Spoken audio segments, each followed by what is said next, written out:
and welcome to episode 1 of Ripping the Rack podcast with Brian and Tim.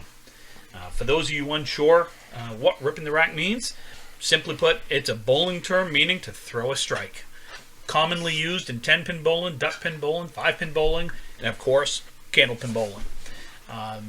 Our podcast is the way we kind of envision it is going to be, the first 25-30 minutes would be probably about candlepin bowling.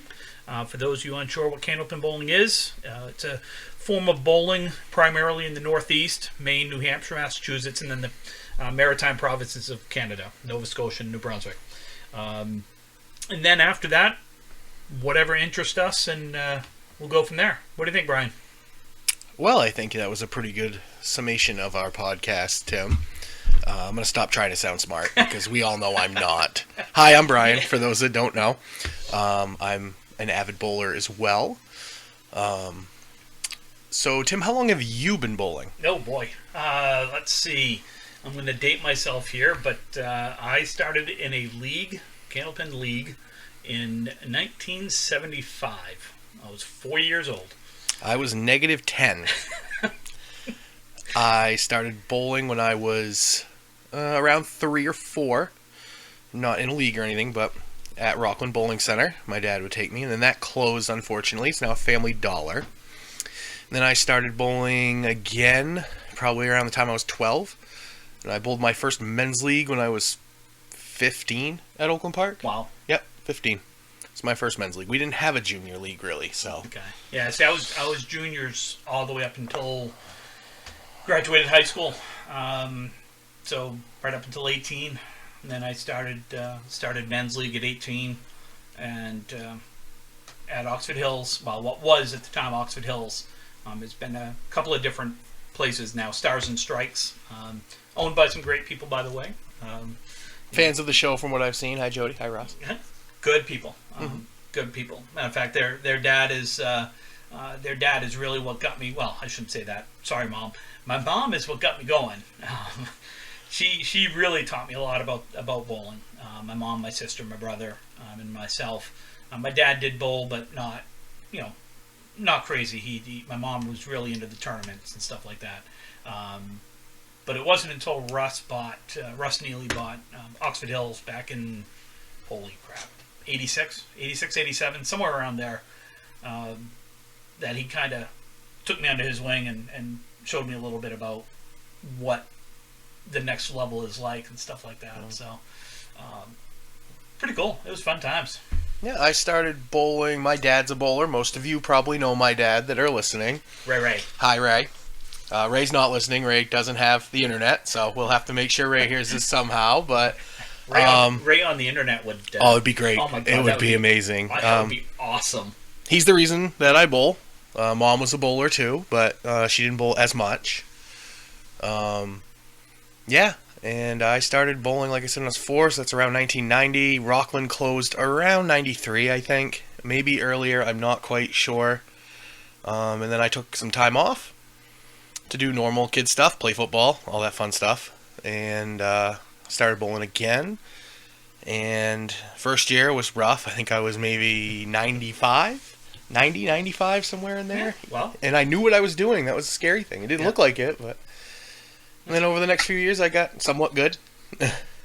We all get somewhat good. Yeah, speaking of that, quick rundown. Yours are a lot more memorable than mine, but, high single, high 3, high 5, high 10. High single, 215. High triple, 502. High 5, 800 on the dot. That was a front 5 of a 10-string tournament. We won't talk about the back 5 on that one. But front 5 was fun. And then high 10 is 1459. High singles 188. High 3's 463. I remember that night. I got beat by Jason Kaler. I remember that night. High 5 is 665. And my high 10 is 1306. Nice. Where was your high 10? That was a in-house tournament at Bangor Brewer. It was a 3-man marathon in-house tournament. Nice. Banger. Yep. It was that was a fun day. I think I bowled with James Shabbat and Kevin McNally. Two good bowlers. Yeah, it was a fun day. That was back in college. So as I said, the first house I ever bowled in was Rockland Bowling Center. No longer here. If anyone's looking for it on Google, look for Family Dollar, right across from the train tracks. Makes me sad. I drive by and makes me sad. Tim, obviously, his was your first bowling experience at Oxford Hills. Oh, when I started? Yeah, like your very first Oh, God, time yeah. you threw a bowling ball. Oh, God, yeah. Okay. Yeah. Yep. Yeah, I started. My mother actually. I think I was like, I don't know, 6, 7 months old when my mother started bringing me to the bowling alley because she bowled league. And I was similar. I think the first place my dad says I went besides the hospital and my house was the bowling alley. So I still have people. I remember when you were little and in diapers and I held you. That's great. Yeah. Well, people say they remember when I was little, and it's Well. fact is they still remember me. So, What's your favorite house you've ever bowled in? oh God, Well, let's do this because unfortunately a lot of our houses have closed in our sport. What's your favorite active house to bowl in? oh, And this is, and I'll preface this by saying this means nothing to people who own the other establishments. This is personal preference. I am very happy we have many bowling alleys to bowl in. We're not trying to ruffle feathers. Just where personally do you like to bowl? well, there's several places that I like to bowl. I think my favorites right now, if I listed them like top three, 1710 Sports Center in Augusta would be my favorite place to bowl. I just something about the bowling alley, something about I enjoy it there. I've had some great times there. By the way, the food there is excellent. I gotta say that It is very good. Great pizza, great pizza, good burger, good wings. So there, Bangor at Bangor Brewer, love bowling there. Have always loved bowling there, and it's going to be a toss up on the last kind of the one between Moncton Fairlanes and Woburn. I've only bowled at Woburn once, and that was a couple months ago. And I have never bowled at Woburn. I always wanted to, never have. I didn't bowl great. I mean, I shouldn't say that. I had a good score. It was, I don't know, 670 or 680. But I just felt so comfortable up on the lanes there. It's the only way I can explain it. Just instantly felt like that was a place that I would enjoy bowling at. Moncton, I just love. It's such a fun place to bowl. It is definitely in my top three. I go to Moncton Fairlanes quite a bit. I guess you do. I go every Super Bowl weekend. That's a great tournament, the Super Bowl 560. We'll talk more about that when we get into some of our favorite tournaments and whatnot. But that tournament, that has exploded. When I first started bowling in it, probably 8, 9, maybe 10 years ago, it was 20 teams, maybe 24. It was just a fun marathon, and now it's 32, Tim? What was it this past 30? How many lanes they got? 36? Yeah, it was a 36? full house, three Full house. divisions, 3-string matches. It's just, I can't say enough great about that tournament and the structure of it. Dave Warren, Tommy Wood, everybody else involved, you guys do an amazing job. I hope you're listening, because that tournament really has helped spark many people to get back into competitive bowling and travel a little bit. I know traveling can be an issue, especially in these crazy times, but Yeah, get out there when we can. We need to support our local centers so good things like that can keep happening. absolutely. So what are your... I guess Oakland Park and 1710 are tied for number one. Okay. Oakland Park is home for me. Yep. Like I said, I didn't have a junior league, so I didn't travel a lot. So my first experience was the first time I got asked to bowl in a tournament outside of Oakland Park, and I went going thinking, I'm a decent bowler, and then I went to a place like Big 20 and found out I was not that good at that point. Tough house. It is a tough house, but it's Big very 20's nice. Yeah. Yeah. Yeah. I always enjoy myself there. Mike and staff do a great job. And then I guess 1710 Bangor. I spent a lot of time in Bangor. That was my college house when I was in Orono. Bowled leagues there, tournaments. Really like it up there. Feels like home as well. And then, Moncton, 1710, Bangor. Very similar to Tim's, I know. Trying to think of someplace outside of Canada and Maine. What's your favorite house in Massachusetts? Woburn. Woburn. Yeah. Yeah. Woburn's cool. Mm-hmm. It's just an interesting house. I mean, you've got two sides. If I'm not mistaken, it's 20 lanes on each side. It automatic scoring. Not a big fan of automatic scoring, but I know a lot of places are moving to it just because of open bowling. It's the easiest, and it just makes it easy on the open bowling. Customers just to come in and be able to bowl. Not a fan of scoring it for a tournament, but really wasn't that big of an issue for this tournament. They've done a great job there. A couple other, I like Leda Lanes in New Hampshire and Nashua. I like Lakeside. Some tough houses. Mm-hmm. Can definitely. be tough. Riverwalk.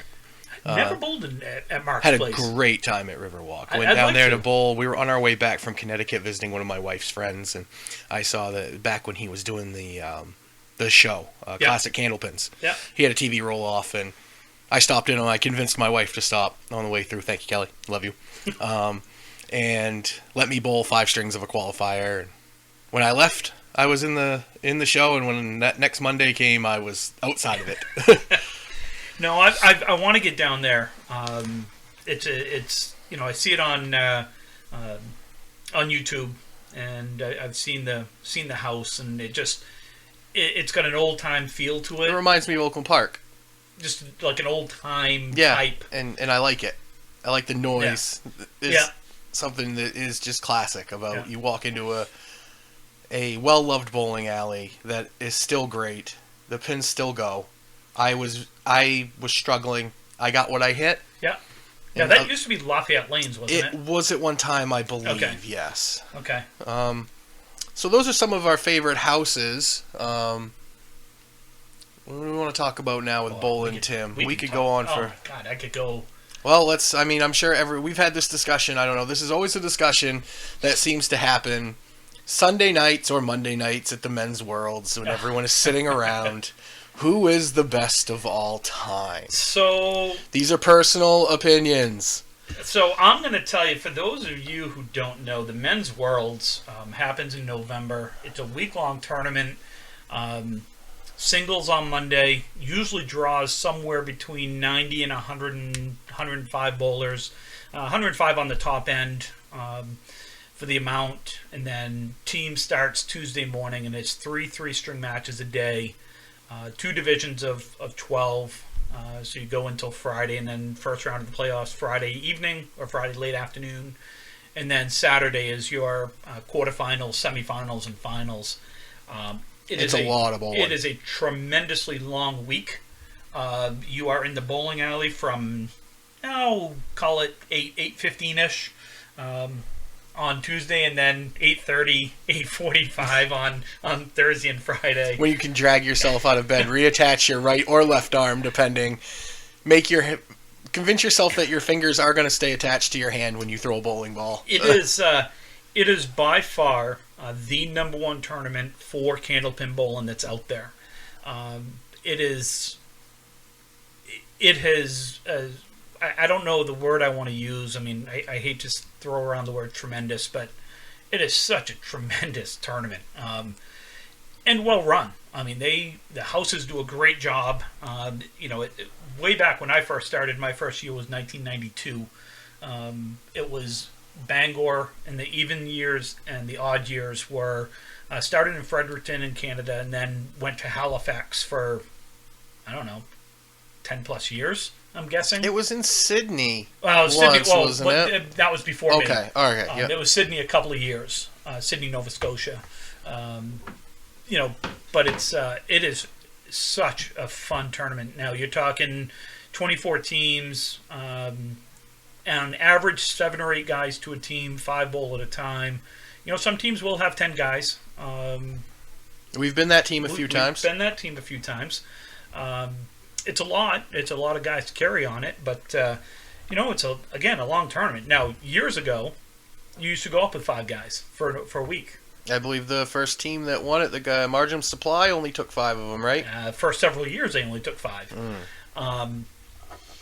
So, look, if you want to talk best candlepin bowler of all time, I mean, it's to me. There's some names that really stick out, but if I don't say Tommy Olsta, I mean, I'd have to go lynch myself. I shouldn't say that, but I'd have to No, it's definitely a very, very strong case. very. I never got to see Tom Bowl in his prime. So, or you didn't in his prime either. No, I did. Okay. Oh, I did. It was really cool. I bowled in the Mass Pro Tour 1 year, and the very first tournament, I got paired up. He was on the lane next to me, and I had to bowl at the same time as him, which was really a struggle for me because I found myself watching him more than focusing on my own bowling. But Tommy, the thing that just stands out with him is he had the extra gear. And when he needed it, he just flipped the gear. And I can probably count on one hand out of everyone that I know who can do that. He did it most consistently. He was a 130 plus average bowler for years. Just tremendous bowler. But the cool thing is you in the Worlds, he sometimes bowled anchor, he sometimes bowled first, he sometimes bowled third. He didn't care, which is really kind of cool to see someone of his caliber that didn't have to bowl last. He just went wherever he thought the team needed him. That extra gear is evident. I know a lot of us have a lot of time on our hands right now, and I know a lot of the people listening have done what I've done and watched old YouTube candlepin bowling shows, and YouTube is a treasure for the candlepin community. Oh, God, so we can watch all this. Yeah. But the best way I can describe Tommy Olsta from what I've seen is he looks like the final boss of a video game, where you just slog your way all the way through to the end, and it's like Dark Souls. You get there and you're like, what else can happen? And you watch a guy probably throw 160 at you, and it looks like nothing. Look, you want to know more about candlepin bowling, about Tommy Olsta, go to the match on YouTube with him against Craig Holbrook on Channel 5. Okay, Tommy went out, was down. I'm not going to make up a number, but he was down. He needed a triple strike to win. He went in. He threw a spare in the ninth and a triple in the 10th on TV.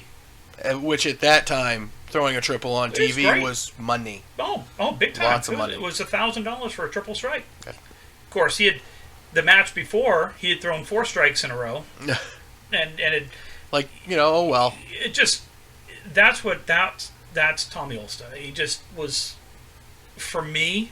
I'm going to be 49 in August. I've seen a lot of bowling, and I've seen a lot of great bowlers. He is by far the best I've ever seen. No disrespect to anyone else. No disrespect to Charlie Milan, who is the best main bowler I've ever seen. Well, that's where I was headed, and I'll take.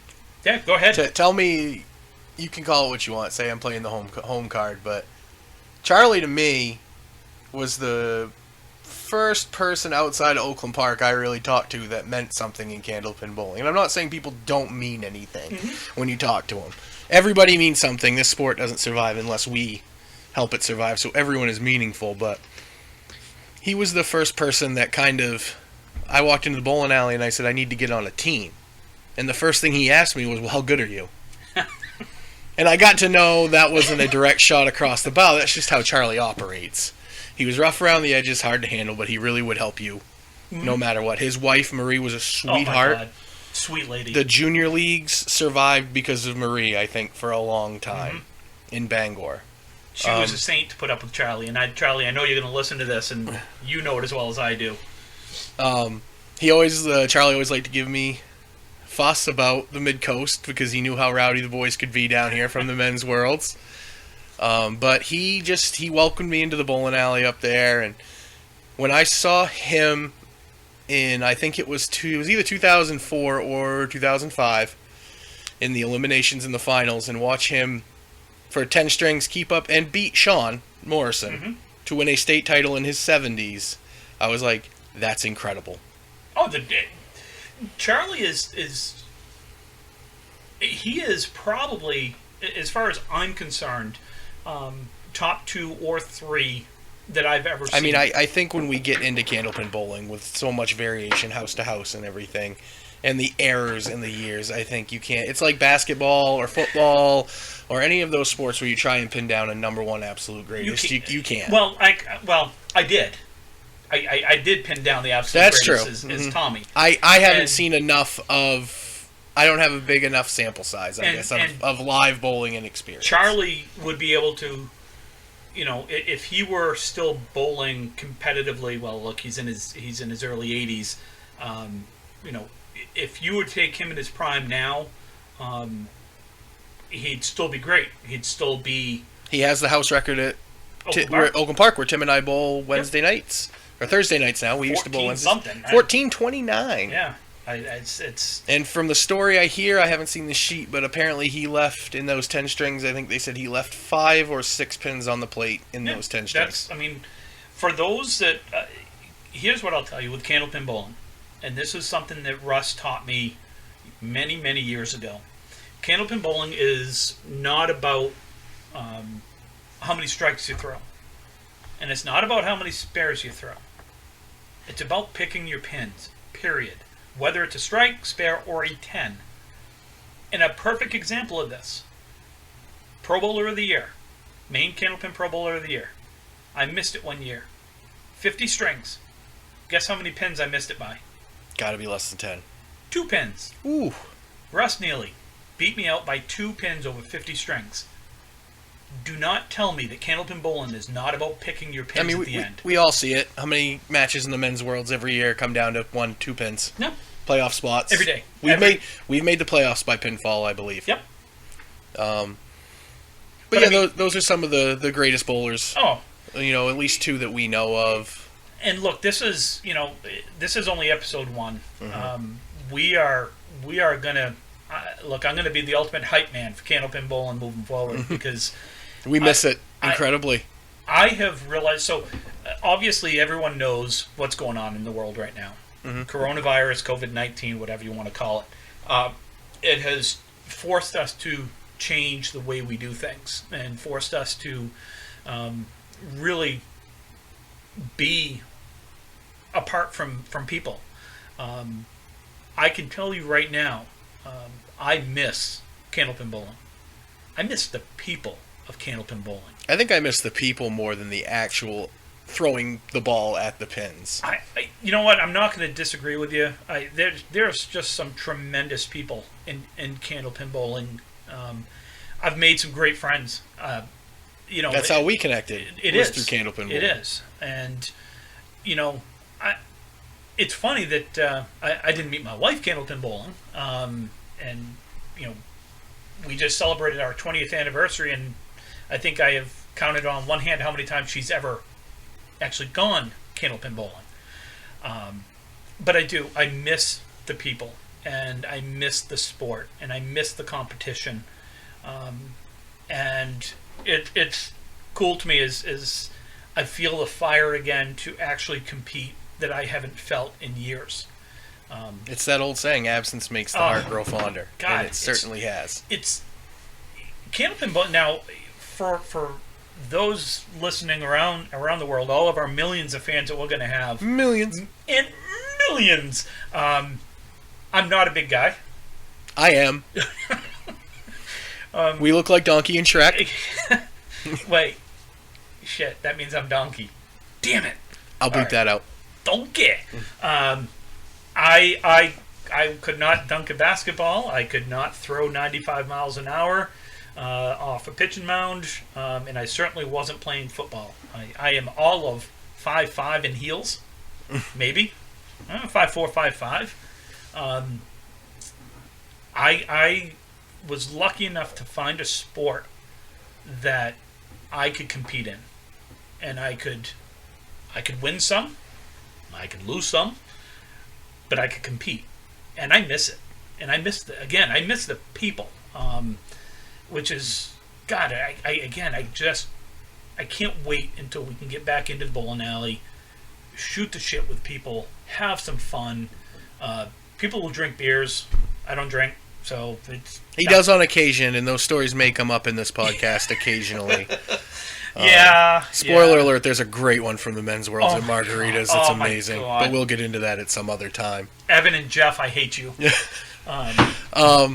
So we're running about, we're getting near the end of the segment, so let's talk about some stuff maybe for next week. For our millions and millions of fans we may have, we do have a Facebook page that Tim made. Thank you. You guys can look it up. It's Ripping the Rack Podcast. Feel free to like it. Feel free to comment on it. Send messages to us, as well as email. We would love to have a segment where we answer questions that you guys have. Ripping the Rack Podcast at gmail.com. Again, that's Ripping the Rack Podcast at gmail.com. So we'll have some segments. I would love to think that we'll be able to get into some question and answers. And I am working on, this is going to be a surprise to Brian, we're going to do some interviews with people. Ooh.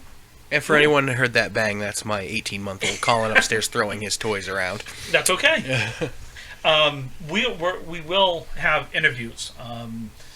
My plan is to call around and record some interviews. Probably start with candlepin bowlers around Massachusetts, New Hampshire, Canada. Our friends up north. We miss you. Well, everyone but Calvin. Just kidding, Calvin. I love you. I think I might be the only American that does. But I love Calvin. You leave Calvin alone. No, I like Calvin. No one else does, but you and I do. Oh. So that's, those are some of the segments. Yeah, and maybe if you want to feel so inclined, I know we talked about a couple of who we felt were some of the best. Mm-hmm. Please send your comments or your first experiences candlepin bowling, and we'll look them over, and maybe we'll read a few on the podcast here if you're lucky. I just, again... By the way, shout out to Mike Machichi. Your brackets are amazing, and they help get me through on Facebook choosing which fast food places I like better. Cheech is awesome. Cheech is a good guy. So we got, in this segment, let's just say we got about another 3 or 4 minutes left. So, Brian, tell us a little bit about your kind of favorite bowling memory. I'm kind of throwing this on him, folks. He wasn't prepared for this. No, I wasn't prepared for this question. I have a few. Making the semifinals in the Men's Worlds at Fredericton with the group of guys we had was fun. That was a great time. God, that was a good... We had so much fun that week. Throwing my first 400, that was a big memory for me. I did that when I was 16 at Oakland Park. Oh. I was not, by the way. I was... Well, Dad bowled 3 nights a week, so it was either pump me full of quarters in video games or teach me how to bowl. He taught me how to bowl. All right. It was cheaper, he said, in the long run. I think that's one of my favorite memories, and just, bowling with my dad in tournaments. Bowling in the Worlds with him was fun. Bowling 4 and 5 in the order in 2006 in Bangor in the last match against McLaughlin Truck and Trailer. It is, I believe... Thank you, by the way. You're welcome. I think it might be my high 3 or my second high 3 in the Worlds. It was a lot of fun. I bowled Davey, Somerton Davey, my other favorite Canadian Cowboys fan. At least we have football we can agree on. Love you, Davey. How about them boys? 8-8 this year. Probably, maybe. Hey, don't laugh. We could be 8-7-1. You don't know that. That is true. Winning record. But taking some points off them to help you out as you were bowling with... Were you guys USA East at the time? 2006 or was USA East.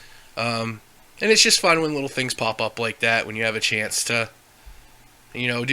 make an impact on a tournament that you're out of. Is a lot of fun for me, and those are some of the fun memories. I've been on both sides of them. I'm thinking the other side of one is getting beat by Moncton Fairlanes in the first round of the playoffs in their home house, where I think we approximately had maybe 4 fans, and they were all either married or related to us. But yeah, those are some of my favorite memories. Tim, what's one of yours? Or a few. I had a few. Look, I'd be lying if I told you winning the Worlds in 2001 wasn't a favorite memory of mine. Quick story, because I know we're coming up on the end of this segment. This is a Charlie Mylan story, and it's one of my favorite Charlie Mylan stories. 2 boxes left in the Worlds. Okay, we've got a 20-pin lead against McLaughlin Truck and Trailer. I am bowling anchor. Thank you to Sean Morrison for having a killer match again. Gave us a lead. You both went 400 every playoff match that year, correct? I went 400 the first 3, and then I was 380 or 390 in the finals. Morrison averaged 140 something. He was on fire. 18 years old, didn't know any better, and just threw a great ball. But Charlie pulls me aside before I get up to bowl against Robbie Henderson, and kind of puts his hands on my shoulders, looks me dead in the eye, and I'm thinking, oh boy, here comes some Charlie Mylan wisdom for me. Earmuffs for anyone under 18? No, you don't need earmuffs for this. This is the exact quote. We're talking 19 years later. I still remember this. He looks me dead in the eye, and he goes, "If you blow this lead, I'll cut your fucking nuts off." And he turns around and walks away. And I just looked there and went, oh shit. All right. So I stood up. I got up there. I was on the right, so I was throwing the first ball. And my adrenaline is flying. Again, 20-pin lead. Neither one of us are on a mark. And the ball felt like it was about a pound. Okay? Now, we're talking a 2-pound, 7-ounce ball that felt... like a marble. Like a marble. And I took my first step to go, and in my mind, I can remember it vividly. I went, oh shit, I'm not ready. Oh shit, don't release the ball. Oh shit, you released the ball. And I watched it go by the head pin, and then I watched it go by the 2-pin, and I watched it go into the 4-7 pocket. I was hoping it would stay on the lane. I had too good of a grip on the ball, and I tried to throw a strike, and I threw a strike because it was a backdoor strike. Prettiest backdoor strike I've ever seen. Turn around, I'm all excited. I look over, and there's Russ Neely with tears running down his face, and there's Charlie with tears running down his face. And James just looks at me and goes, holy shit, we just won the Worlds. I mean, that to me is... that's bowling, folks. That's the coolest thing that my memory from bowling. Sorry, Davey. Sorry, Rob. Certainly, sorry, Chris. Sorry. No, Chris didn't bowl with him then. Oh, okay. But it was it was a backdoor strike. I did not apologize for it, but it was what it was. But we've gone over a little bit on this segment. And bowling's not the only thing we're going to talk about. Yeah. We have other interests. Surprise, surprise. Surprise, surprise, surprise. So I'll start a little bit with what I'm into. I am, and as Tim can attest, we are in my man cave. Tim, thanks for coming into my man cave, by the way. He can attest, I'm a giant child. I love video games. I am a wrestling mark. Mark is a term that is someone who gets really excited over something that's scripted. And I know wrestling is scripted, and I will be that person. Prove me wrong. It's scripted, but it's not fake. You can't go through a table and not come out completely unscathed. It's choreographed. But music, movies, I collect things. I collect pop figures and toys and all that fun stuff. But that's the stuff I'm into. And I'm sure we'll talk about some of our favorite things in more detail. But Tim, what are some of your interests? Oh boy. So, you know what? My interests are bowling. Pretty boring. Well, thanks for the podcast. No, I love to golf. I grew up golfing. Obviously bowling. I do a lot of reading, books, that is, with no pictures, actual words on pages. That's a big step for you. It's a big step. Do a lot of reading. I do like video games. I am a big child. My wife will tell you that. A lot of my time, especially over the last 20 years, was, raising kids and going to basketball games and football games and hockey and everything else with the kids. And I'm just starting on that journey. Yes, you are. Did a lot of coaching. Really enjoyed that. And I will say, I'm going to embarrass my youngest here for a second. So today is as we record this, it's Saturday, May 9th. My son, Jordan Scott Matero, for those of you that would like to know, officially is a UMaine college graduate as of today. Congratulations, Jordan. Congratulations, buddy. Proud of you. You worked hard. He did. He worked very hard. He's done something that I didn't do for various reasons. I kind of went a different route with my life. He went the traditional, college route, and he's worked his ass off, and very proud of him for the work he's done. Unfortunately, they did not get to March. They did not get their cap and gown and get to March because of this damn coronavirus. And it's too bad. And I think a lot of youth are gonna not have the experience that they earned. No, and I feel really. Look, we're going to try to leave politics and everything out of this, but as far as I'll say is, I feel really bad for the high school seniors. Those are the ones. Now, Jordan is a college senior. He graduated. He busted his ass. Paid a lot of money. As one does. Would I have loved to have seen him march and get his diploma? Absolutely. Would I have cried like a little baby? Of course. Spoiler alert: Tim's a crier. I am a crier. I'm a laugher, meaning I love to laugh, and I will laugh until I cry, and I will cry until I laugh. I am an emotional guy. I like to touch all the emotions. In a non easy squirrely Dan. I am very HR inappropriate. Out of work. Let's call it out of work. So no, Jordan, congratulations. You busted your ass. I'm very, very proud of you. Your mother is very proud of you. Your brothers are probably proud of you, but they'll never tell you that. It's okay. Aaron and Ryan, you guys are cool too. You're on to your next chapter in life, and I hope it does not require me to pay any more money because I'm broke. He's looking at you now, Jordan, for a loan. That's right. It's time for you to go out and make millions and millions. So again, congratulations, Jordan. Very, very proud of you. Very happy for you. I really look forward to see what the next chapter brings for you. Transitioning to other things Sure. that we like. I know you had mentioned we're both big music guys. We like music. We talk about music a lot when we're on rides to and from bowling tournaments and whatnot. And I know you had a question that you wanted to bring up, Tim. Favorite cover songs? Oh God, yes. God, let's talk music. Friggin' love music. Cover songs. There are some awesome cover songs. There are. Do you have your list of favorites? I have a few that I do have a list. It was hard to pick a favorite. I don't know if I have an absolute favorite. There are a few I like. Okay. Very much. The Boxer by Mumford & Sons, which is a cover of the Simon and Garfunkel song. I actually forgot about that one and left that off my top 10. But that's okay. It's a great cover. Yeah, that. Another Simon and Garfunkel great is Sounds of Silence. The Sound of Silence. Disturbed. The David Raymond cover is amazing. Yeah. There's a funny story, actually, about one of my favorite cover songs. And it's a cover by the Starting Line called I'm Real. And it's a cover of a Jennifer Lopez song, I'm Real.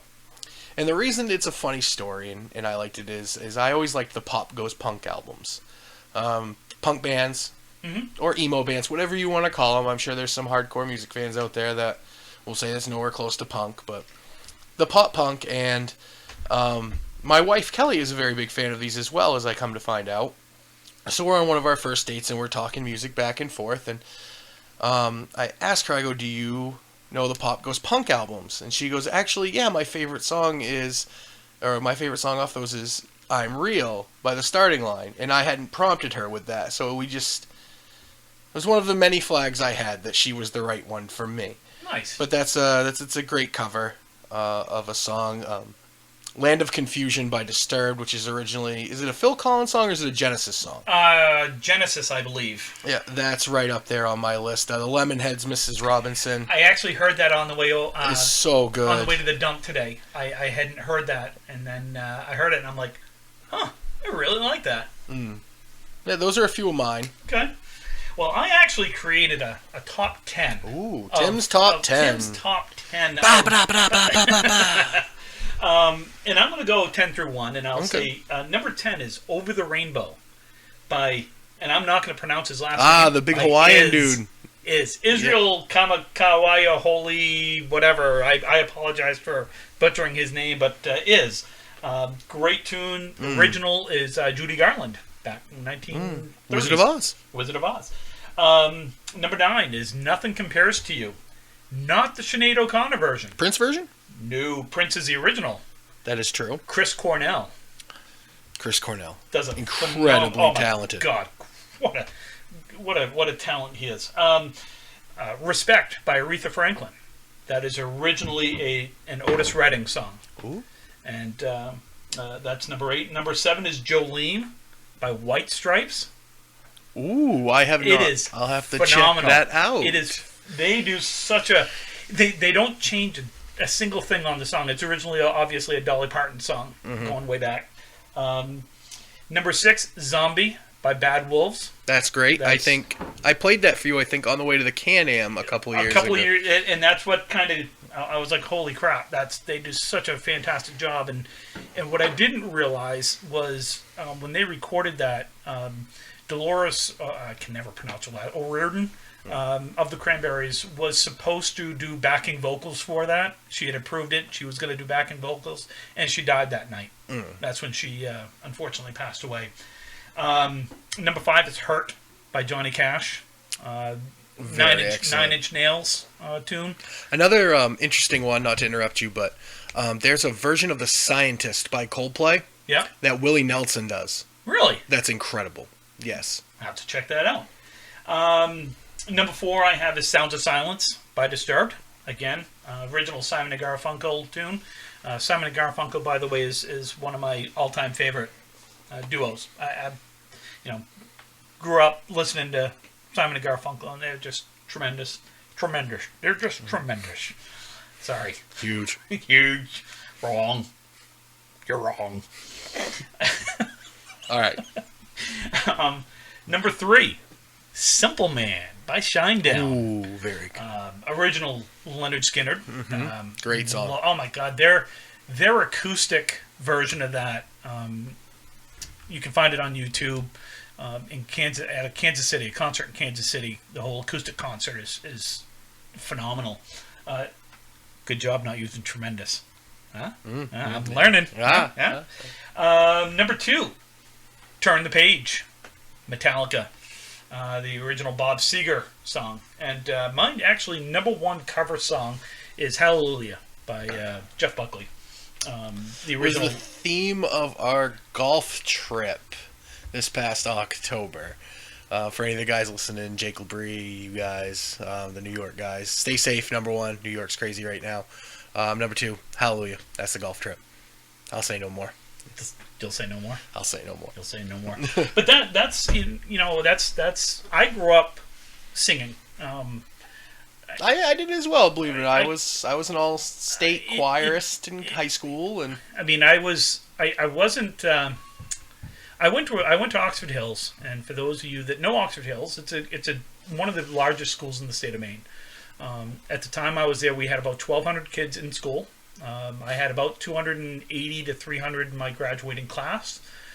Our chorus that we had was about 120 members. Wow. Oh, we were a big chorus. We had about half of that in Rockland. Of course, my graduating class in Rockland was the biggest graduating class, and I don't know how long we were 135. We were a very big class. Yeah. Yeah. So we almost snuck into that Class B football area, and that would have been a disaster. But so our chorus being what it was, with that many, we also had a group called the Viking Voices and the Vikettes, and I believe it was 12 women, 12 men. Acapella ensembles. Acapella ensembles. We would travel, various places, sing at some churches, sing at some other places. Every other year, one of the groups would go someplace, Montreal, New York City. Like my senior year was the Vikettes that went to New York City and sang at St. Peter's, St. Paul's Cathedral. So one of the cathedrals, as well as they sang at the United Nations stuff like that. Yeah, Rockland did something similar. I know they had a band competition Yeah. or a band showcase. Yeah. I stopped doing band when I got into high school. I switched to just Yeah. chorus, but I know they would go and compete or they would showcase what they could do, Sure. and they'd get graded. So so again, getting back to singing, music just had an appeal for me. One of the things I'm sure we'll get into as we move forward with this podcast, and Brian and I talked a little bit beforehand how we wanted or how we visioned this to go. We'll get into some deep subjects. This isn't all going to be fun,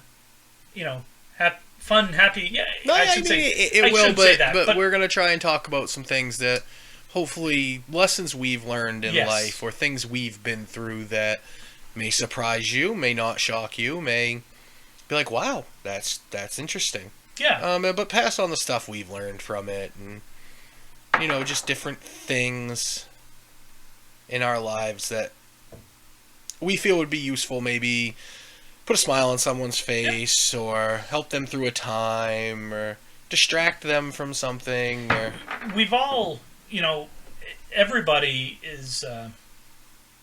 goes through periods in their life that are better than others. Everybody goes through periods in life that are pretty low. So hopefully with this podcast, we'll entertain. That's kind of the goal, is to entertain people. We're going to laugh, probably cry. we might. It could happen. No, I'm definitely going to cry because I'm a crier. Well, okay. So I'm going to cry. Touche. Touche, salesman. So music, getting, you can tell I get distracted easily. Squirrel, shiny. So getting back to music is, there isn't really a genre of music I don't like. I shouldn't say that. I'm not a big fan of opera. Just couldn't get into it. Yeah, I think it's an acquired taste. It is. I know where you're going with this, and there's very few stuff I won't listen to, or at least attempt to try and listen to. I'm not a big blues guy. There's some stuff I like, but for the most part, I'm your basic rock, pop, hip hop, hippopotamus, rap, all that fun stuff. Rap. Little Dicky. Little Dicky's I gotta be honest. He's so funny. And I realize my youngest is sitting there probably listening to this going, oh my God, he's really bringing up Little Dicky. My dad is bringing up Little Dicky. And not in a little dick kind of way, but just Little Dicky. For those of you that don't know, he's not a new rapper. Like, I thought he was new. No, I actually heard about Little Dicky from my friend Joe Crow. Hi, Joe. Hope you're doing well. And he played him for when we were on our yearly golf trip in New York, and he played me a song called Save That Money. And it's about being a conscientious economic rapper and not spending too much money. So the whole video, and you can see it on YouTube, is he's going to people's houses, like big mansions. He's like, can I borrow your mansion for 5 minutes? Oh, can I borrow this car, this Lamborghini for 5 minutes? So I'm trying to make the most economical rap video I can make. And there are people in it that also like Fetty Wap's in that song. Yeah. It's crazy. And that's, like, I just laughed. So, he's so funny. So I'm not a big rap guy. Like, it just wasn't a genre I went down and really listened to. But there are some tremendous musicians that are rappers. And I'm not going to do that, look, I could sit here and say, Eminem, because everybody knows Eminem, and everybody knows Macklemore and things like that. But, you start looking at, some of your Chance the Rapper, who, by the way, I saw in concert. I remember that. Jordan, Sam, Tink, and who is it? Jordan, Sam, Tink, Zeke. You guys can thank me anytime for taking you to that concert. Before Chance got big. It was at Colby College. So I have seen a rap concert. And I was entertained, which is really cool, because I just like to be entertained. Are you not entertained? Is this not why you came?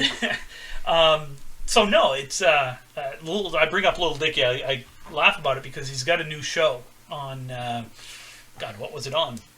Hulu, Netflix, I don't know, one of them, called Dave. It's 10 episodes. It is phenomenal. It is great. It's great. It's amazing. It's so cool because it's based loosely on his life, and it stars him, obviously. And, I mean, just the free flow rap that he does is... I just sat back and went, you gotta be shitting me. That is... oh my God, it's awesome to be able to... I can't do that. I could never do that. Just right off the top of your head, just start busting rhymes out and everything. Oh, I no. can't do it. God, no. Getting into bowling, this has... Getting back to bowling, to be fair. I heard Rich Myrick... Richie, how you doing? Bust a freestyle when we were at the rodeo in Dartmouth, Nova Scotia. Oh my God. I believe that was the 2007 Worlds. I went up and I bowled with Maine Heat that year. Me, Kevin McNally, Harold Brown, and we were out with, I believe they were TNT Construction at that time, and it was Devin Laramie and Wally and Brian Mayer and Richie Myrick, and they were all great guys. All great guys. They were at the rodeo, and Myrick just goes into this freestyle, and I'm just like, whoa, right, Master Myrick, you gotta calm down. Oh, I can't wait until I see Richie the next time. Myrick, be prepared, buddy. You're gonna have to bust out something. Yeah, as Tim was saying, with shows that are making him funny, and you've probably caught on that I've dropped some things, and Tim hasn't seen this yet, but Letterkenny. I cannot speak highly enough about Letterkenny. It is genius, it is hilarious, and it is so funny. The premise is it's a town. It's a fictional town based on a real town in Ontario, Canada. And these guys are farmers, and they have a produce stand, and they say, get to chorin', and they got to go do their chorin'. But I can't really describe it. It is almost like a sketch comedy show, but it's not. Every intro is usually them either sitting around, they're always drinking. They're always having a Puppers, which is the brand of beer, which was fictional until the show took off big, and then an actual brewery in Ontario started to make Puppers, which I've just learned. But yes, Letterkenny, there's a lot of great one-liners. It's basically a lot like how I interpreted Anchorman when I was a kid, which was, quote, everything you can. Yes, young people, before memes, the millennials used to just hang around and we'd, quote, Anchorman for hours. Oh, I have many leather-bound books. Does your house smell of rich mahogany? I love Anchorman.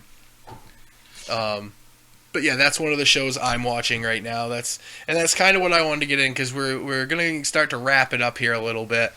And I think what I wanted to wrap it up with, there's a podcast out there, and some people may be surprised to hear I do listen to NPR. That's my wife's influence. Don't think I'm getting cultured over here on my own. But there's a show called Pop Culture. Have you tried my sweaty balls? I haven't, but I've heard they're lovely. They're very good. They're very, very good. That's the NPR filter. But there's a show called Pop Culture Happy Hour, and they usually end with a segment called What's Making You Happy? And I don't want to say what's making you happy, because there's a lot of things that make people happy. Some of us it's food, some of us it's TV, some of us it's whatever. But especially during the time we live in right now, things that keep you entertained and keep you sane are important. So one of the things making me happy right now, besides Letterkenny, is I've delved back into a video game series. Some would say, how is this making you happy? One way it's making me happy is it's a challenge. For those of you who haven't picked up yet and wonder how a video game can't make you happy, it's called Dark Souls. Dark Souls is incredibly hard.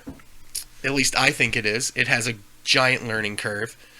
And you die a lot.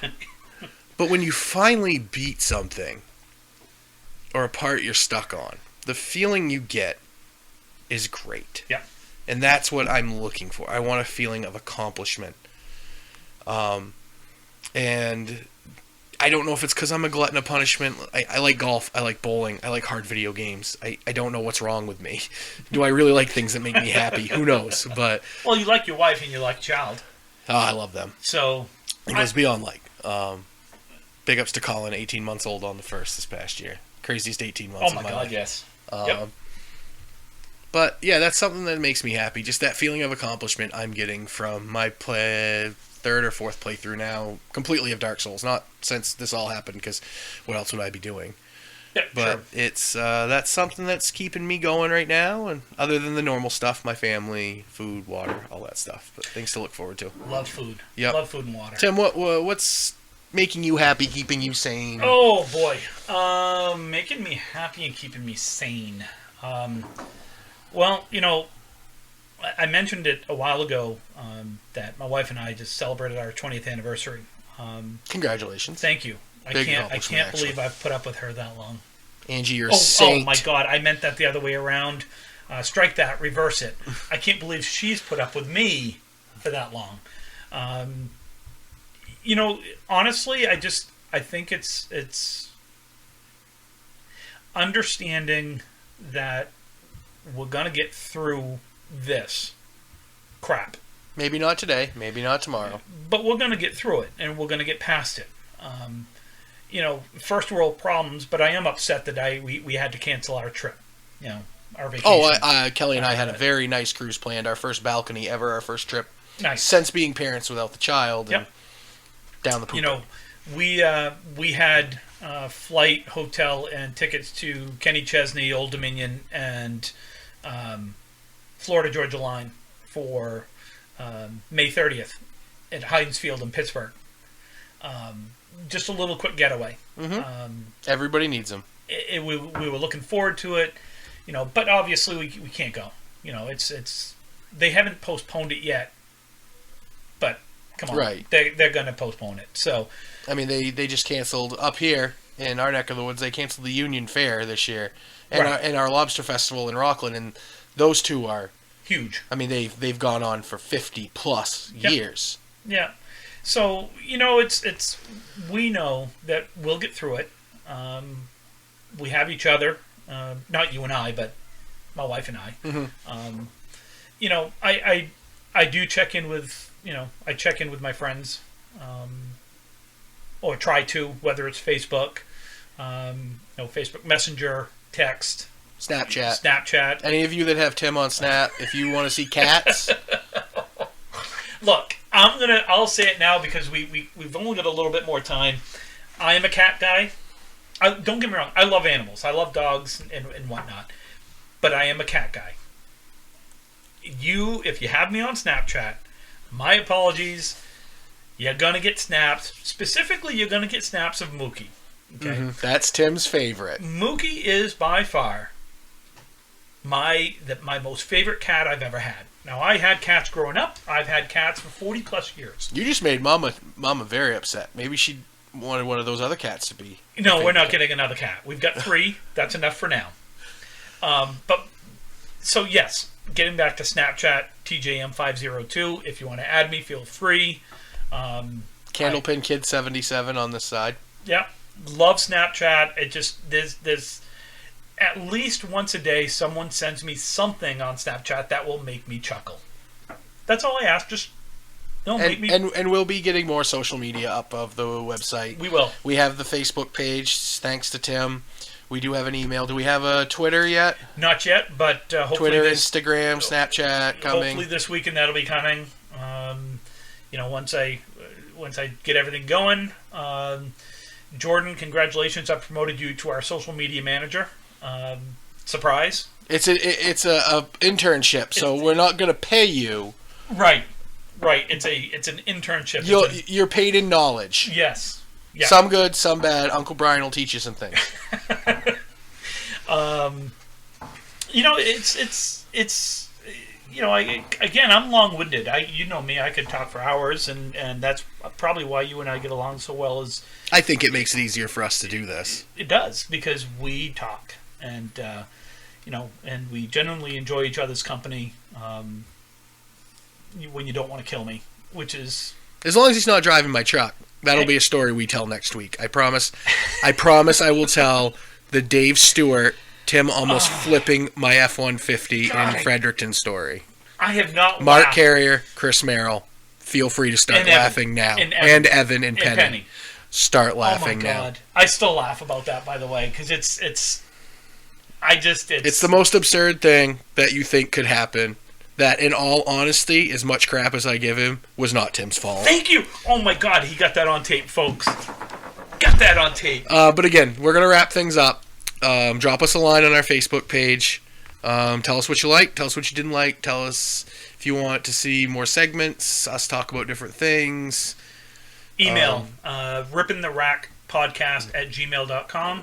Facebook Ripping the Rack Podcast on Facebook. Soon to be on Twitter, Instagram, probably not Snapchat. You never know. We'll figure out as we grow. As we grow. But this was great. Great first episode. I look forward to doing this further with you, Tim. Sounds fun, bub. All right. Appreciate it. Thanks everyone for listening. Have a wonderful and safe, happy week. And all the best to everyone.